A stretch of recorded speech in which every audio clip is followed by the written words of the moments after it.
In this video, I'm going to show you how to reset Google Chrome and restore your settings.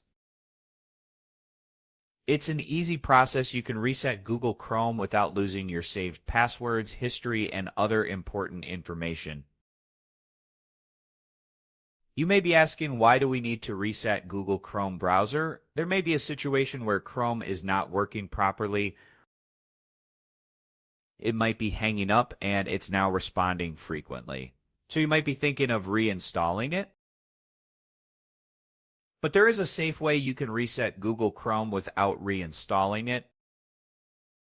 And after that, all your issues you may be facing will be resolved. And all the history you have browsed in your Google Chrome and all the passwords that you have saved will remain safe, basically. So now, without further ado, let's go ahead and jump straight into it. The first step is to click on these three dots located at the top right of the Google Chrome.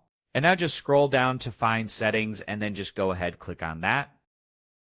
After you do this, just give it some time to load the page. Now go in the search tab and type in reset. Now, as you can see, when you type reset, just scroll down, you will find reset settings. Restore settings to the original default. Now just click on it. After you go ahead and do that, this window will pop up. It says that this action will reset Chrome settings and Chrome shortcuts, disable extensions, but bookmarks, history, and safe passwords won't be affected. Now just go ahead, click on Reset Settings, and that's it. This is how to reset Google Chrome and restore your settings. As always, thank you for watching.